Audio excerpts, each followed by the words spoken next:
Friends, మీకు కనుక ఈ వీడియో నచ్చినట్లయితే తప్పకుండా లైక్ చేయండి. గుప్తా యమధర్మరాజు ఇద్దరు కూడా ఆకాశం వైపు చూస్తూ ఉంటారు.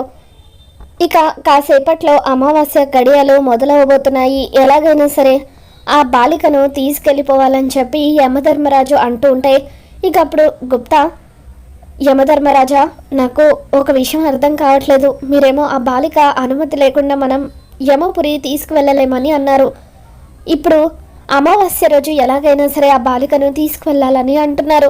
మరి అటువంటప్పుడు ఆ బాలికను మనం ఎలా తీసుకువెళ్ళగలమని చెప్పి అంటూ ఉంటే యమపాసాన్ని చూపిస్తూ పాసాన్ని సంధించి ఆ బాలికను తీసుకెళ్ళిపోదామని చెప్పి యమధర్మరాజు అంటూ ఉంటారు. ఆ బాలిక మనల్ని ఏదో ఒక విధంగా మాయ చేస్తుంది ప్రభు. ఈరోజు అమావాస్య కాబట్టి ఆ బాలిక ఎవరి కంటికి కనిపించదు. మరి అటువంటప్పుడు ఆ బాలిక ఉనికి మనకి ఎలా తెలుస్తుందని చెప్పి గుప్తా అంటూ ఉంటే ఎలాగైనా సరే తెలుసుకోవాలి గుప్తా, ఆ బాలికను మనతో పాటు తీసుకువెళ్ళాలి అని యమధర్మరాజు అంటూ ఉంటారు. ఒకవేళ ఆ బాలికకు మన ప్రణాళిక తెలిస్తే జాగ్రత్త పడుతుంది కదా, మన కంటికి కనిపించకుండా ఎక్కడైనా దాక్కుంటుంది కదా అని చెప్పి అంటూ ఉంటే ఇప్పుడే ఈ యమపాసంతో ఆ బాలికకు మన ప్రణాళిక గురించి తెలిసిందో లేదో తెలుసుకుంటానంటూ ఇక తన దివ్య దృష్టితో ఆరోకి అమావాస్య రోజున వాళ్ళు తనని తీసుకువెళ్ళాలనుకున్న విషయం తెలిసిపోయిందని యమధర్మరాజు తెలుసుకుంటారు. గుప్తా, నువ్వు చెప్పింది నిజమే. ఆ బాలిక మన ప్రణాళిక తెలుసుకుంది. మనం మాట్లాడుకుంటూ ఉండగా మన మాటలు వినేసింది. ఇంత తెలివి ఉన్న బాలిక తన స్నేహితురాలి కుట్రను ఎలా తెలుసుకోలేకపోయిందని చెప్పి అంటూ ఉంటే ప్రభు, ఈసారి ఆ బాలిక కనిపించినప్పుడు నేనే ఎదురుపడి అడుగుతాను అని చెప్పి అంటూ ఉంటే చాలు నీ పరిహాసాలు అని చెప్పి యమధర్మరాజు అంటూ ఉంటారు. ఇక దాంతో గుప్తా, ఆ బాలికను తీసుకువెళ్ళడం అంత తేలికైన విషయం అయితే ఇన్ని రోజులు నేను భూలోకంలో ఎందుకుంటాను యమధర్మరాజా? ఆ బాలిక నన్ను ఇక్కడే ఉంచి 3 చెరువుల నీళ్లు తాగించింది. ఆ బాలిక బాగా మాయ చేస్తుంది. తన కుటుంబంతో కలిసి ఉండాలని ఆ బాలిక చాలా పట్టుదలగా ఉంది. మరి అటువంటి ఆ బాలికను మనం ఎలా తీసుకువెళ్ళగలమని చెప్పి అంటూ ఉంటే ఎలాగైనా సరే ఆ బాలికను తీసుకువెళ్ళాలి గుప్తా. అసలు ముందు ఆ బాలిక ఎచ్చట ఉన్నదో తెలుసుకోవాలి.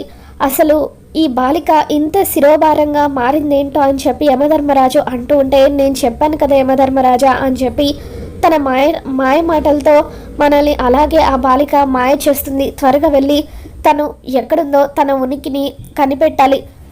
మనం తీసుకువెళ్తామన్న విషయం ఆ బాలికకు తెలుసు కాబట్టి బయట ఉంటే తన ఉనికి తెలిసిపోతుందని ఖచ్చితంగా ఆ బాలిక ఇంటి లోపలే ఉంటుందని చెప్పి గుప్తా యమధర్మరాజుకి చెబుతూ ఉంటారు. మరోపక్క బాగి, అమ్ము, అంజు, ఆనంద్, ఆకాష్ వీళ్ళు నలుగురు కూడా ఒక చోట మాట్లాడుకుంటూ ఉంటారు. ఇక అప్పుడు అమ్ము, మనం ఇక్కడ ఎందుకు గ్యాదర్ అయ్యామో తెలుసా అని చెప్పి అంజుని అడుగుతూ ఉంటే అప్పుడు బాగి, ఏం మాట్లాడుతున్నావు అమ్ము నువ్వు? ఒక్కసారి చెబితే మన అంజు పాపకి ఎప్పుడైనా అర్థమైందా అని చెప్పి అలా నవ్వుతూ ఉంటుంది. తను ఎంత తెలివైందో నీకు తెలుసు కదా అని చెప్పి బాగి వెటకరంగా అంటూ ఉంటే ఇక అప్పుడు అంజు, అమ్మ బ్రెయిన్ లేని వాళ్ళను ఎప్పుడు కూడా ఒక పేరుతో పిలుస్తూ ఉండేది కదా, ఏంటది అని చెప్పి అంజు అమ్ముని అడుగుతుంది. దాంతో అమ్ము కోడిబుర్ర అని అంటుంది అని చెప్పి అంటూ ఉంటే నేను కోడిబుర్ర గురించి ఎప్పుడు వినడమే కానీ ఇప్పుడు ఎదురుగా ఒక పర్సనాలిటీని చూస్తున్నానని చెప్పి బాగి గురించి మాట్లాడుతూ ఉంటుంది.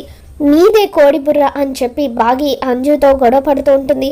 ఇక అలా వాళ్ళిద్దరూ గొడవ పడుతూ ఉంటే ఇక చాలు ఆపండి, మనం ఇక్కడికి గొడవ పడడానికి రాలేదు, కాంప్రమైజ్ అవ్వడానికి వచ్చామని చెప్పి అమ్ము అంటూ ఉంటే నాకు ఎవరితోనూ కాంప్రమైజ్ అవ్వాల్సిన అవసరం లేదని చెప్పి అంజు అంటూ ఉంటుంది. ఒక్కసారి నువ్వే ఆలోచించుకో అంజు పాప, నెలకు ఒకసారి పేరెంట్స్ మీటింగ్ అనో, ప్రోగ్రెస్ రిపోర్ట్ గురించో, లేదంటే స్కూల్లో నువ్వు చేసే ఎక్స్ట్రా కరికులర్ యాక్టివిటీస్ గురించో ఒక్కసారైనా నీ కోసం నేను స్కూల్కి రావాల్సి ఉంటుంది. ఒక్కసారి ఆలోచించుకుని ఆ మాట చెప్పు అని బాగి అంటూ ఉంటే అయినా పర్వాలేదు, నేను ఎవరితోనూ కాంప్రమైజ్ అవ్వలేను అని చెప్పి అంజు అంటూ ఉంటే అదే మాట ఒకసారి ఇటువైపు తిరిగి చెప్పు అని బాగి అంటుంది. ఇక అంజు వెనక్కి తిరిగేసరికి ఆనంద్, ఆకాష్, అమ్ము వీళ్ళు ముగ్గురు కూడా బాగి పార్టీలోకి చేరిపోతారు. చూడంజు, నీలాగా మేము ఇంటెలిజెంట్ కాదు. ప్రోగ్రెస్ రిపోర్ట్లో మాకు తక్కువ మార్క్స్ వస్తాయి. అలాగే ఎక్స్ట్రా కరికులర్ యాక్టివిటీస్ కోసమైనా నా గురించి ప్రిన్సిపల్ మేడం మాట్లాడడానికి పేరెంట్స్ని స్కూల్కి పిలిపించమని అడుగుతుంది. అందుకే మాకు వేరే ఆప్షన్ లేక మేము మిస్ అమ్మతో జాయిన్ అవుతున్నామని చెప్పి వాళ్ళు అంటూ ఉంటారు. ఇప్పటికైనా ఆలోచించుకో అంజు పాప, నేను ఇంకా కాంప్రమైజ్ అవ్వడానికి రెడీగా ఉన్నాను అని బాగి అంటూ ఉంటే ఇక అప్పుడు అంజు, ఎవరు ఎంత చెప్పినా సరే నేను మాత్రం ఈ విషయంలో కాంప్రమైజ్ అవ్వను. నేను నా ప్రాబ్లమ్స్తో ఒంటరిగానే ధైర్యంగా పోరాడతాను. మా అమ్మ నాకు ఆ ధైర్యాన్ని ఇచ్చిందని చెప్పి అంజు అంటూ ఉంటే అంజు పాప ఎంత ముద్దుగా చెప్పిందో. నిజంగా నీ ధైర్యాన్ని చూసి నాకు హ్యాట్స్ ఆఫ్ చెప్పాలనిపిస్తుందని చెప్పి బాగి అంజుని దగ్గరికి తీసుకొని ముద్దు పెడుతూ ఉంటుంది. ఇక దాంతో అంజు అమ్ముతో, అమ్ము ఇంకోసారి నేను క్యూట్గా ఉన్నానని ఇలా ఎప్పుడు కూడా ముద్దు పెట్టొద్దని చెప్పు అని అంటూ ఉంటే సరే సరే నేను మీకోసం డిన్నర్ ప్రిపేర్ చేస్తాను, త్వరగా కిందికి వచ్చేయండి అని చెప్పి బాగి అక్కడి నుండి వెళ్ళిపోతుంది.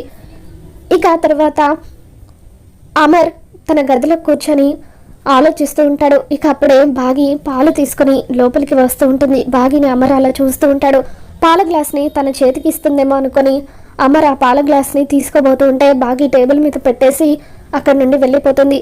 ఇక ఆ తర్వాత బాగి దిండు తీసుకొని కింద పడుకోవడానికి వెళ్తూ ఉంటే నువ్వు పైన పడుకో మిస్సమ్మ అని చెప్పి అమర్ అంటాడు. దాంతో బాగి, ఏం వద్దులేండి, నేను పైన పడుకున్న దగ్గర నుండి మీరు ఇబ్బంది పడతారు, నా మొహం చూడాలంటేనే మీకు చిరాక్ కదా లెఫ్టినెంట్ గారు, ఎందుకులేండి అని చెప్పి బాగి అంటూ ఉంటే అమర్ కోపంగా లేచి నిలబడి, ఏంటి నువ్వు చాలా ఎక్స్ట్రా చేస్తున్నావు, ఏదో పాపం ఇబ్బంది పడతావు కదా అని చెప్పి పైన పడుకోమని చెబితే ఏంటి నువ్వు అసలు, సరే నాకెందుకు, కింద పడుకుంటే పడుకో అని చెప్పి అమర్ అంటాడు.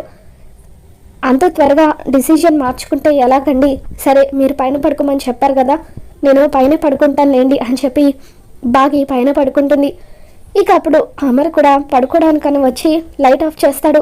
ఇక బాగి బెడ్ మీద నుండి అలా డొల్లుకుంటూ అమర్ వైపుకి వచ్చి, ఏంటి లైట్ ఆఫ్ చేస్తున్నారు, నేను మాట్లాడాలన్నాను కదా అని చెప్పి బాగి అంటుంది. నాకు మాట్లాడాలని లేదు అని చెప్పి అమర్ లైట్ ఆఫ్ చేస్తూ ఉంటాడు. ఇక అమర్ ఆఫ్ చేస్తూ ఉంటే బాగి లైట్ ఆన్ చేస్తూ ఉంటుంది. అలా లైట్ కోసం వాళ్ళిద్దరు కూడా కొట్టుకుంటూ ఉంటారు. ఇక అప్పుడు బాగి అమర్ చేతులను గట్టిగా పట్టుకొని అమర్కి దగ్గరగా వచ్చి, ఏంటి మీరు పదే పదే లైట్ ఆఫ్ చేస్తున్నారు, నేను మీతో మాట్లాడాలి అని అంటూ ఉంటే, నీతో మాట్లాడడం నాకు ఇష్టం లేదని చెప్పాను కదా అంటూ అమర్ గట్టిగా అరుస్తాడు. దాంతో బాగి లైట్ ఆఫ్ చేసి సైలెంట్గా వెళ్ళి పడుకుంటుంది. ఇక అమర్ కూడా మరో పక్క బెడ్ మీదకి వచ్చి పడుకుంటాడు. ఆ తర్వాత ఇద్దరు కూడా దుప్పటిని చెరకు వైపుకి లాక్కుంటూ అలా కాసేపటికి నిద్రపోతారు. మరో పక్క ఈ బాలిక తన పతిదేవుడి రూమ్లో కానీ ఉందా అని చెప్పి యమధర్మరాజు అంటూ ఉంటే ఆ పక్కకు ఆ బాలిక అస్సలు వెళ్ళదు యమధర్మరాజా, ఎందుకంటే ఆ గదిలో మిస్సమ్మ ఉంటుంది కదా, మిస్సమ్మ తనని చూసేస్తుందేమో అన్న భయంతో ఆ బాలిక వెళ్ళదు అని చెప్పి అంటూ ఉంటే, ఇంత తెలివిగా ఎలా ఉన్నావు గుప్తా, ఈరోజు అమావాస్య, ఆ బాలిక ఎవరికి కనిపించదు కదా, మరి అటువంటప్పుడు అక్కడ ఉండదని ఏంటి గ్యారంటీ, వెళ్ళి చూద్దాం పద అంటూ యమధర్మరాజు గుప్తా ఇద్దరు కూడా అమర్ బెడ్రూమ్లోకి వస్తారు. ఇక యమధర్మరాజుకి ఆరు వాళ్ళిద్దరి మధ్య కూర్చొని ఉన్న విషయం అర్థమవుతుంది. ఆరు భయపడిపోతూ బాగికి అమర్కి మధ్య బెడ్ మీద కూర్చొని ఇక అలా యమధర్మరాజుని చూసి భయపడుతూ ఉంటే అప్పుడు యమధర్మరాజా, అదిగో గుప్తా అటు చూడు, ఆ బాలిక అక్కడే ఉంది అని చెప్పి అంటూ ఉంటాడు. ఇక దాంతో గుప్తా, బాలిక నీ ఉనికి మాకు తెలిసింది, మర్యాదగా నువ్వు బయటకు రా, మా రాజుగారు నిన్ను పిలుస్తున్నారు అని చెప్పి అంటూ ఉంటే ఆరు ఏం మాట్లాడకుండా సైలెంట్గా కూర్చుంటుంది. ఇక దాంతో గుప్తా, యమధర్మరాజా వెంటనే ఆ యమపాసాన్ని సంధింపుము, ఆ బాలికను మనతో పాటు తీసుకెళ్ళిపోదాం అని చెప్పి అంటూ ఉంటే, నేటితో నీ ఆటలు ముగిసను అని చెప్పి గుప్తా అంటూ ఉంటే యమధర్మరాజు పాసాన్ని విసిరవయ్యి ఆగిపోతారు.